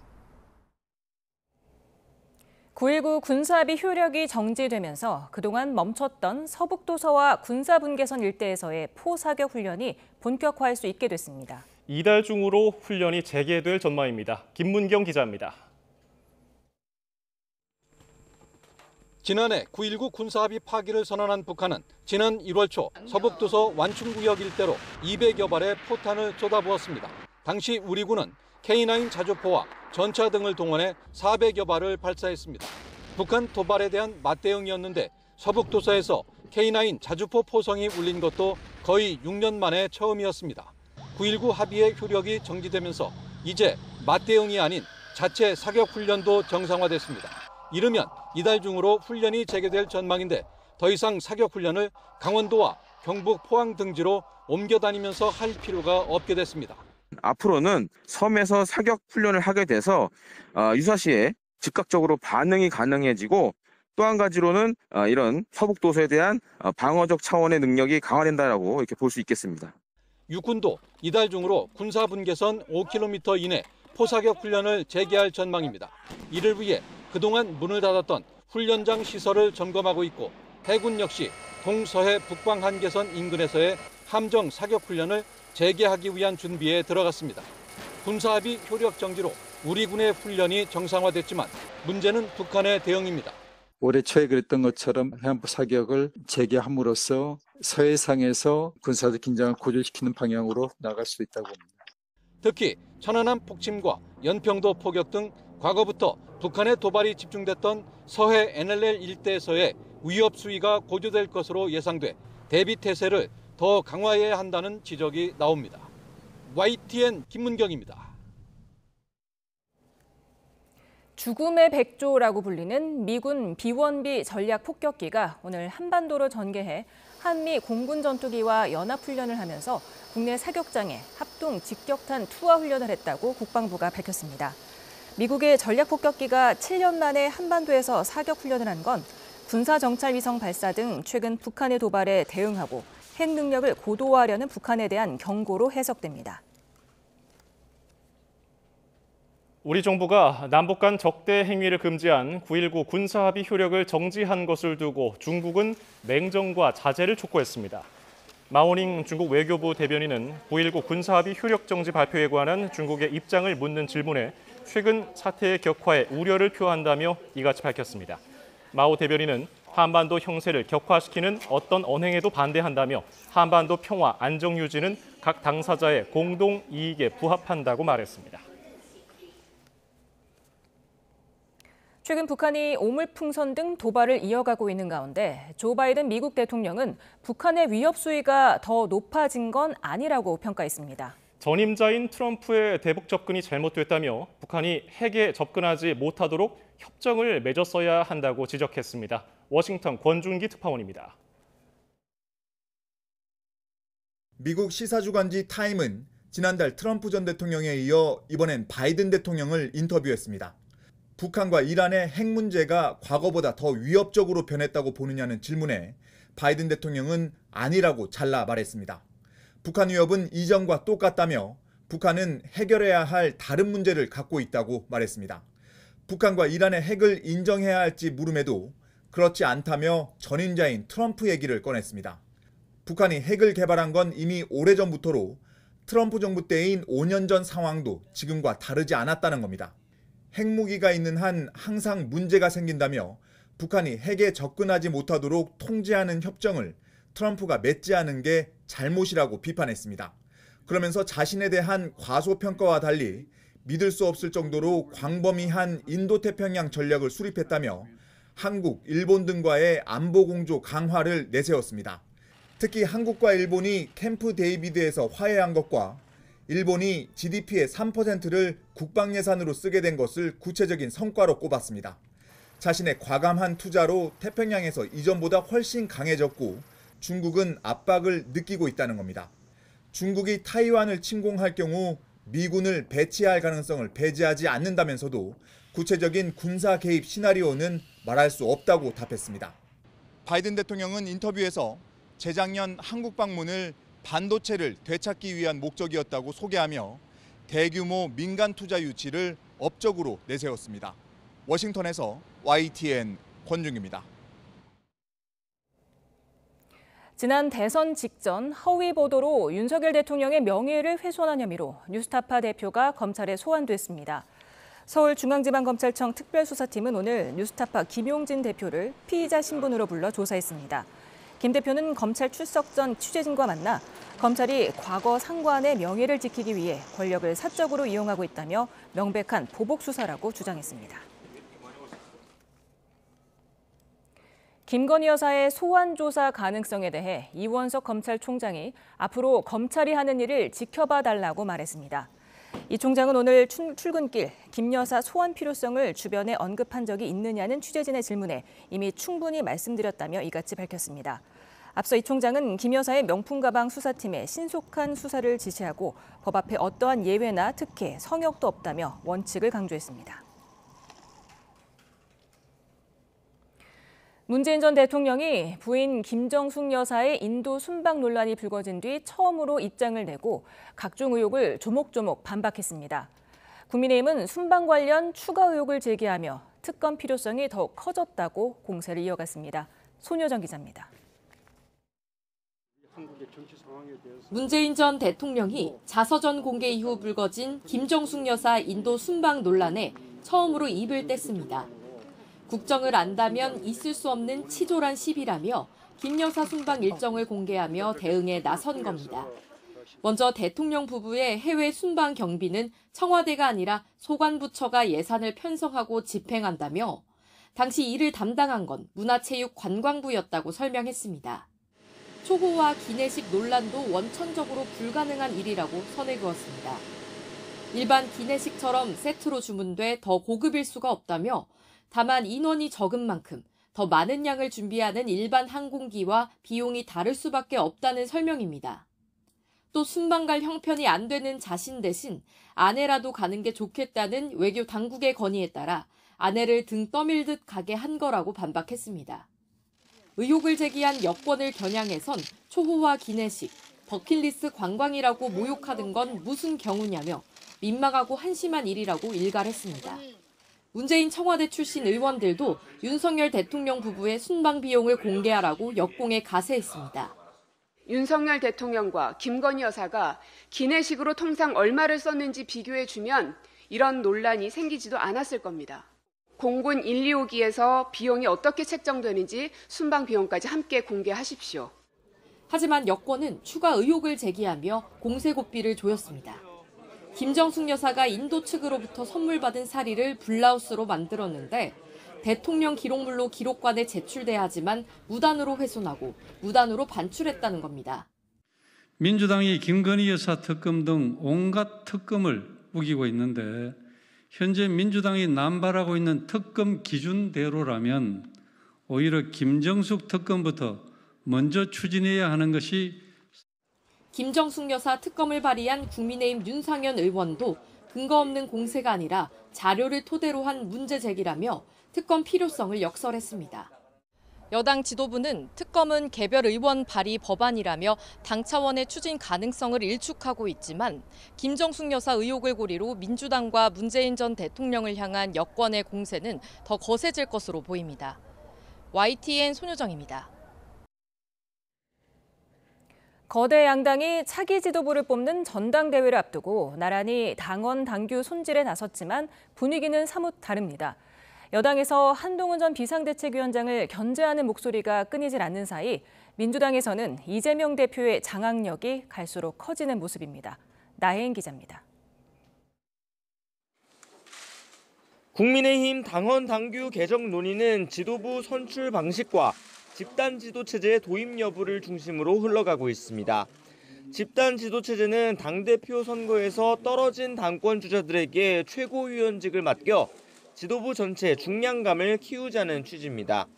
현행 단일 지도 체제와 절충안으로 2위 후보 1명만 수석 최고위원으로 세우자는 2인 대표 체제도 선택지로 떠올랐습니다. 집단 지도 체제, 집단 지도 체제, 그리고 절충형 혼합형 지도 체제, 이 세 가지 안에 대해서 다 의미들은 있다. 하지만 당내에선 전당대회 준비 차원에서 띄운 관리형 비대위가 지도체제까지 손대는 게 맞느냐는 반론도 적지 않습니다. 유력 당권 주자인 한동훈 전 위원장을 견제하기 위해 지도부 내 대항마를 두려는 게 아니냐는 의구심도 있습니다. 지도체제에 대한 것은 장단점이 다 있고, 그래서 만약에 여기서 뭐 의견이 절충되지 못한다면 이것은 뭐 다음 지도부 때 다시 논의하는 것도 가능하다라고. 민주당에선 국회의장 경선에 당원 표심을 반영하는 등 당원권을 강화하려는 기류 속에 당대표의 대선 출마 전 사퇴 시한 개정 논의가 불붙고 있습니다. 일부 중진 의원들 사이 신중론도 제기됐지만 현역 의원과 전국 지역위원장 연석회의를 계기로 이견은 잦아드는 모습입니다. 당원들이나 국민들이 직접적으로 의사표현을 하고 정치에 있어서 자기의 표현을 통해서 정치적 효능감을 얻기 시작을 했단 말이에요. 근데 이것은 받아들여야 되는 것이죠. 당원 중심 정당을 표방해온 이재명 대표의 리더십이 공고해지는 사이 대표직 사퇴 규정에 예외 조항을 두는 건 역시 연임과 대권 가도를 모두 고려한 거란 해석이 많습니다.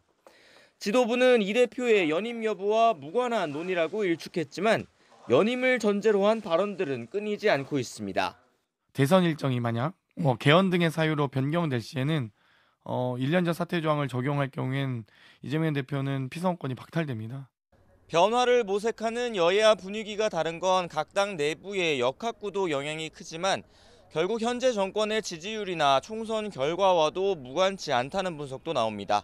YTN 나인입니다. 정부가 전공의 사직 수리 금지 명령 등을 철회한 어제 복귀한 전공의는 8명으로 전체 출근율은 7.4%에 그쳤습니다. 전체 전공의는 13,700여 명으로 전공의의 92.6%는 여전히 복귀하지 않은 상태입니다.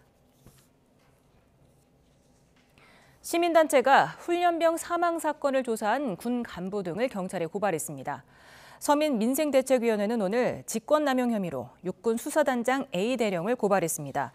고발장에는 A대령이 사건 수사 관할권이 강원경찰청에 있음에도 이를 무시하고 육군 수사단에서 조사한 뒤 넘겼다며 직권남용에 해당한다는 내용이 담겼습니다.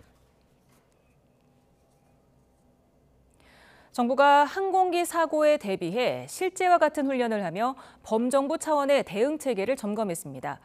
예측할 수 없는 이상 기후와 대형 재난 등 잠재적 위험에 대응하기 위해 역량을 강화한다는 계획입니다. 차정윤 기자의 보도입니다.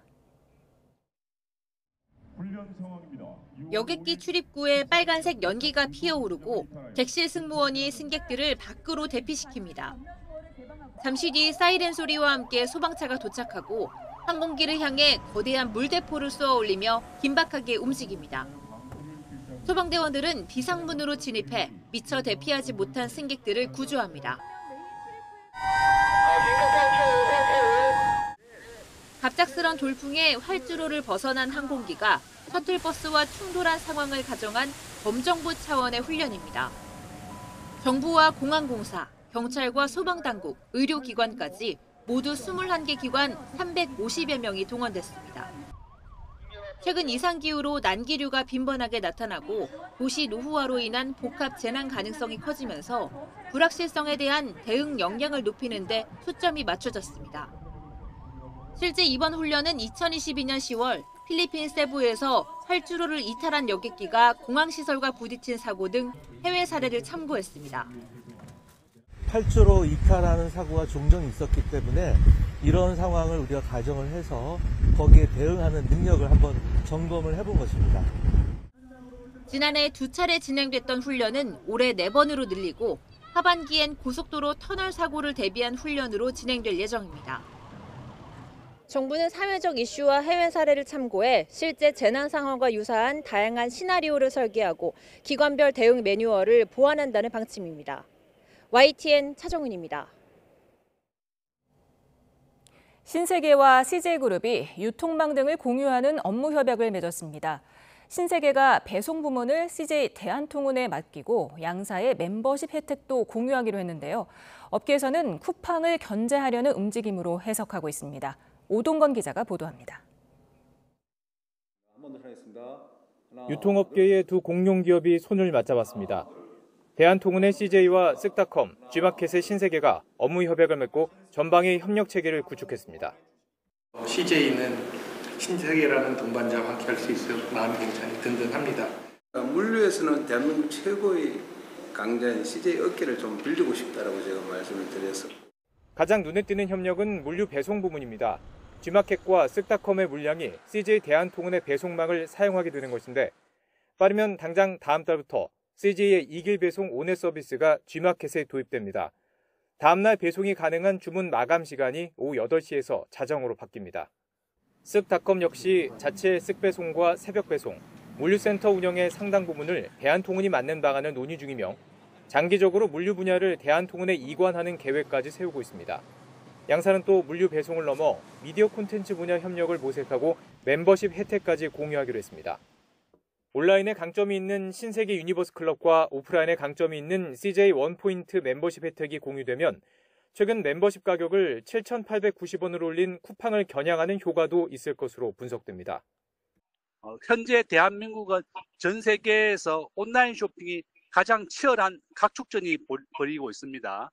중국의 알리, 테무도 들어와 있고 치열한 경쟁을 벌이는데 이렇게 CJ 신세계가 협업을 하게 된다면 양사의 시너지 효과도 낼 것이고 쿠팡을 견제하는 것이다 이렇게 볼 수 있습니다. 알리테무 등 중국 이커머스의 공세 속에 쿠팡 견제를 위해 국내 공용업체의 대규모 합종 연행까지 이뤄지며 유통업계 지각 변동이 예고되고 있습니다. YTN 오동건입니다.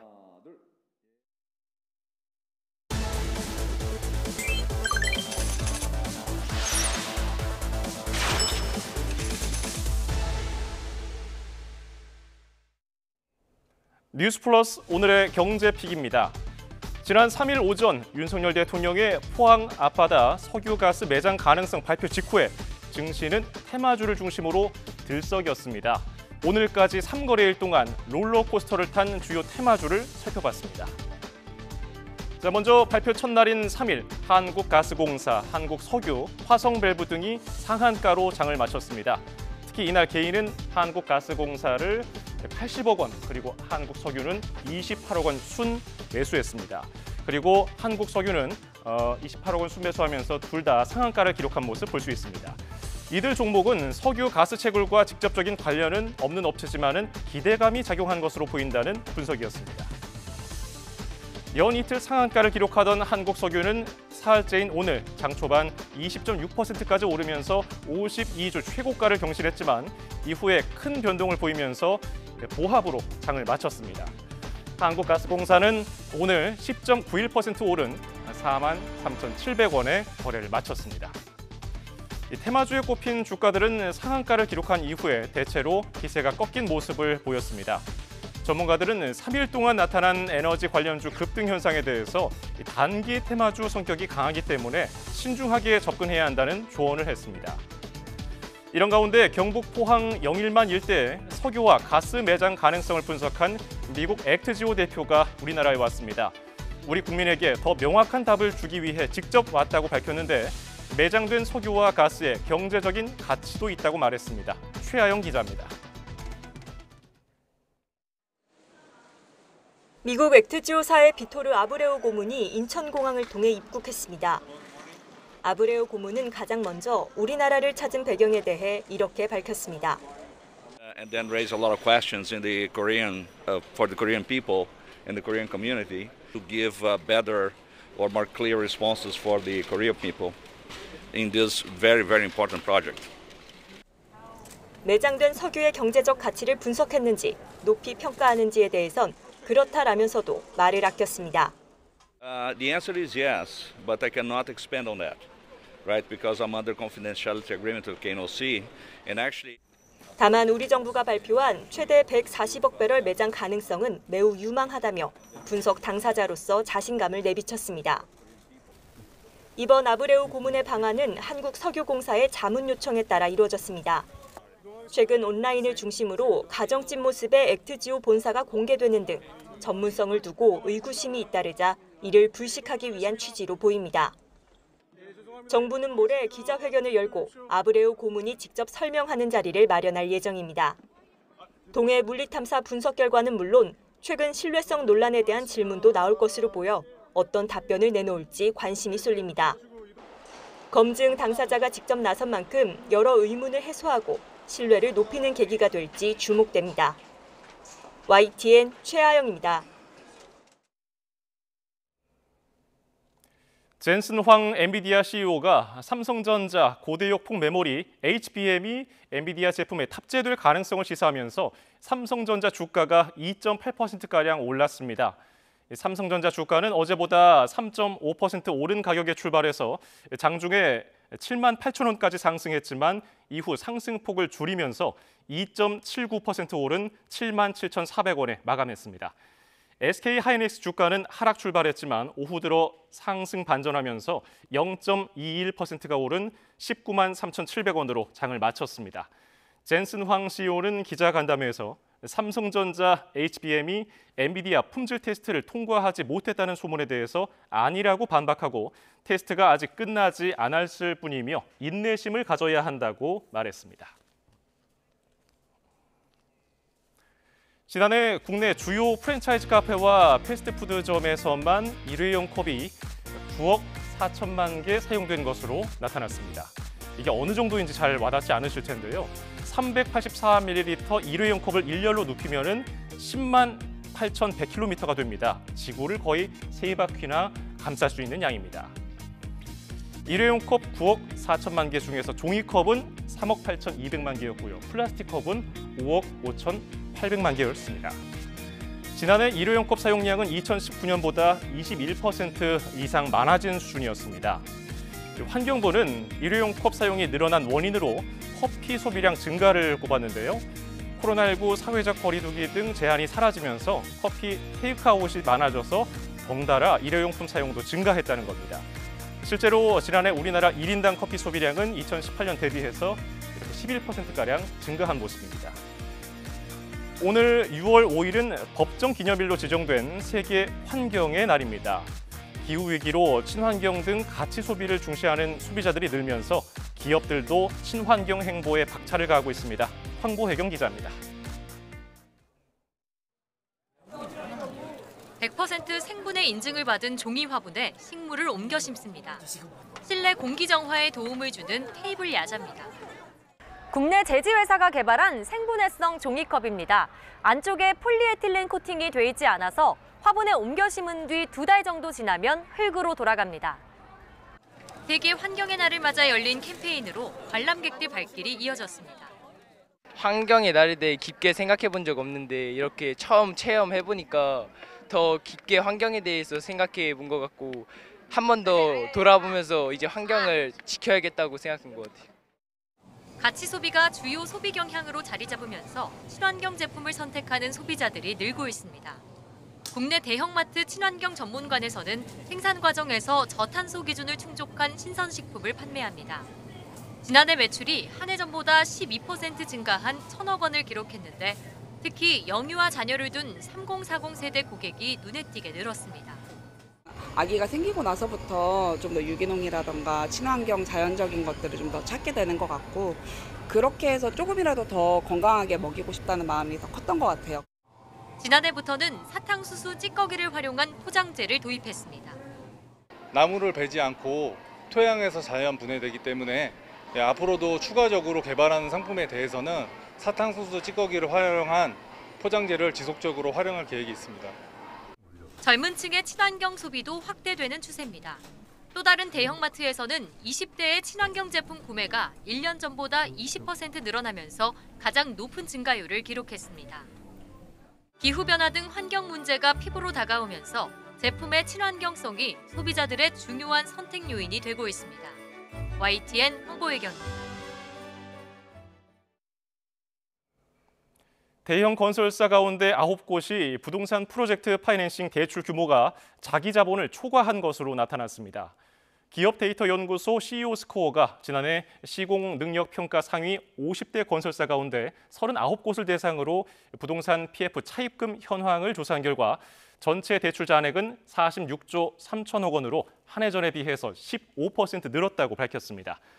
지난해 말 기준 부동산 PF 차입금 비중이 자기 자본을 초과한 건설사는 9곳으로 자본 잠식 상태인 태영건설과 코오롱 글로벌, 두산건설, SGC ENC, 신세계건설과 롯데건설, 쌍용건설, 금호건설, 서한이 포함됐습니다. 올해 서울 국민평형 아파트 전세 계약 가운데 절반 이상은 전세가가 6억 원을 넘는 것으로 나타났습니다. 부동산 정보 제공업체인 경제만렙이 국토교통부 실거래 공개 시스템을 분석한 결과 올해 들어서 4월까지 서울의 전용 면적 84제곱미터 아파트 전세 계약 건수는 14,488건으로 이 가운데 48.9%가 전세값 6억 원 미만이었습니다.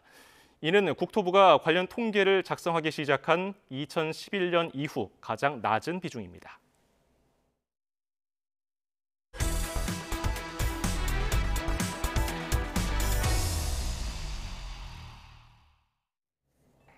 경찰 공무집행방해로 징역 2년 6개월을 선고받았던 동물권 단체 전직 대표가 항소심에서는 집행유예를 선고받았습니다. 재판부는 단체 활동을 하더라도 반드시 법규를 지키라고 강조했는데요. 동물보호 구호를 외치던 단체들이 최근 잇따라 구설에 오르고 있습니다. 지환 기자가 보도합니다. 지난해 8월 강원도 춘천 도심 외곽에서 개 도축장이 적발됐습니다. 좁은 우리 안에 개 수십 마리가 갇혀 있었고 불법으로 도축됐습니다. 당시 현장을 신고한 건 동물보호단체. 개는 모두 구조했는데 문제는 그 후였습니다. 개 식용을 찬성하는 대한육견협회가 독연장 정식 허가를 요구하며 기자회견을 연 겁니다. 현장은 아수라장이 됐습니다. 기자회견을 하려는 그리고 말리려는 양 단체 간 고성이 오가고 물리적 충돌이 빚어졌습니다. 여러분, 이 사람이 바로 대한민국의 육견 사업을 이끌고 있는 사람이고 대한민국 개들을 잔인하게 지키고 있는 사람입니다. 특히 당시 집회를 주도한 동물권 보호단체 케어의 박소연 전 대표와 강모 씨 등 2명은 현행범 체포됐습니다. 형사기동대 차량 앞을 막아서고 비닐봉지 안에 있던 소주병을 꺼내려고 했기 때문. 이후 특수공무집행 방해치상 혐의로 구속 기소된 박 전 대표에게 1심 재판부는 징역 2년 6개월을 선고했습니다. 5달 만에 열린 항소심에선 재판부가 원심을 깨고 징역형의 집행유예를 선고하면서 사회봉사 160시간을 명령했습니다. 공무집행 방해는 유죄지만 경찰관을 다치게 한 치상 혐의는 무죄로 판단한 겁니다. 그러면서 재판부는 특별 준수사항을 당부했습니다. 동물 보호 활동을 하더라도 반드시 법규를 준수하고 활동 과정을 촬영해 송출하는 행위를 자제하라는 내용이었습니다. 동물권 단체가 활동 과정을 SNS 등을 통해 공개하면서 신상이 드러난 자치단체 공무원이 견디다 못해 사표를 내는 일도 있었습니다. 최근 다른 동물보호단체인 카라에서도 부정한 후원금 운영을 숨기려 한다는 주장이 제기된 상황. 동물보호단체가 잇따라 구설에 오르며 활동 방식을 개선해야 한다는 지적이 나오고 있습니다. YTN 지환입니다. 가짜 양주를 먹여 정신을 잃게 한 뒤 손님들에게 바가지를 씌운 유흥주점 일당이 경찰에 붙잡혔습니다. 폰뱅킹이나 신용카드 비밀번호를 알아내 멋대로 돈을 빼가는 수법으로 2억 원이나 뜯어냈습니다. 정현우 기자의 보도입니다. 술에 취해 손을 더듬거리며 폰뱅킹 앱을 조작하는 한 남성. 이체 금액으로 100만 원이 찍혀 있습니다. 옆에선 유흥주점 사장과 접대 여성이 빨리 좀 돈을 보내라며 채근합니다. 100만 원. 이체해줘. 아니 오빠 잠깐만 이거 뭔가요? 네. 술에 취해 홀로 가게를 찾아온 다른 손님에게도 똑같은 방법으로 결제를 요구합니다. 이제 이체해 주시면 이체하고 나갈 거야? 싸구려 술을 모아 만든 가짜 고급 양주로 바가지를 씌운 현장입니다. 주로 취객을 호객 대상으로 삼고선 빨리 취하도록 술을 권한 뒤 이렇게 1차 금액부터 정산했습니다. 손님이 정신을 잃고 쓰러지면 갈취는 더욱 본격화됐습니다. 기억해둔 비밀번호로 신용카드는 물론 폰뱅킹을 활용해 마구잡이로 추가 금액을 결제한 겁니다.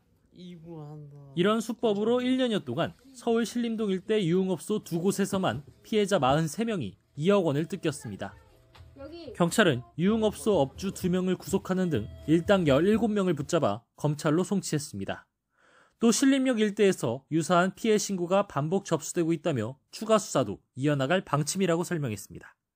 YTN 정현우입니다.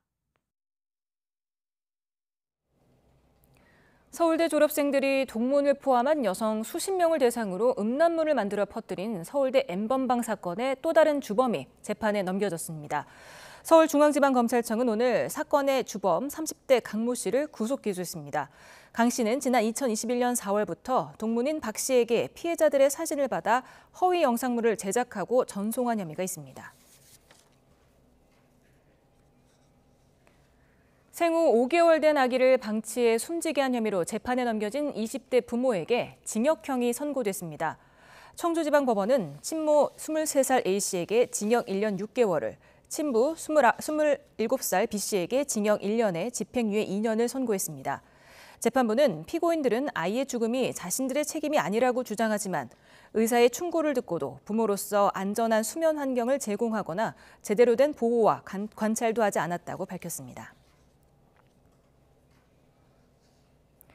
그룹 NCT의 일부 멤버가 일본에서 성매매와 마약을 했다는 루머가 확산하자 소속사 SM엔터테인먼트가 사실무근이라며 법적 대응을 예고했습니다.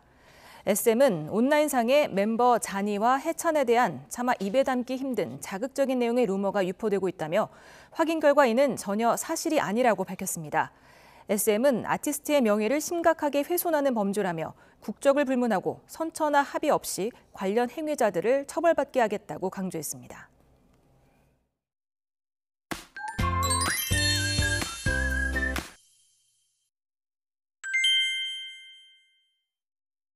김수현 캐스터, 내일이 무슨 날인지 아세요?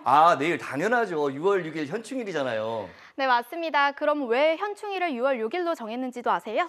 6월 6일을 현충일로 정한 이유요? 글쎄요, 제가 알기로는 처음에 6.25 전쟁 희생자만을 추모했다고 들었거든요. 그래서 6월로 정한 게 아닐까요?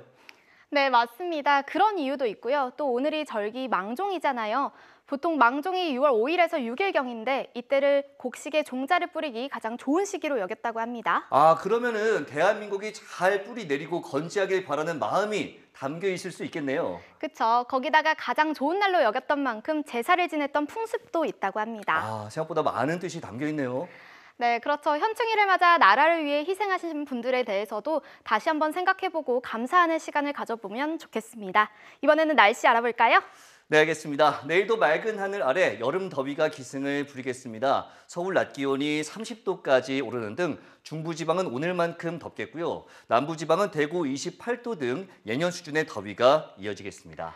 네, 내일도 하늘은 대체로 맑겠지만 아침까지 중부 서해안에는 안개가 짙게 끼겠습니다. 낮 동안에는 자외선이 무척 강하겠고 오존 농도도 짙게 나타나겠습니다. 또 강원과 호남, 제주도는 한때 요란한 소나기가 지나겠습니다. 곳에 따라 벼락과 돌풍을 동반하며 강하게 쏟아질 수 있는 만큼 주의하시기 바랍니다. 네, 금요일인 모레까지는 대체로 맑겠지만 주말 오후부터 휴일 사이에는 전국에 비가 내릴 전망입니다.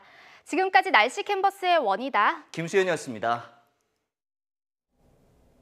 오늘 저희가 준비한 뉴스 플러스는 여기까지입니다. 잠시 뒤에는 뉴스퀴어 저녁 8시 뉴스가 방송됩니다. 고맙습니다.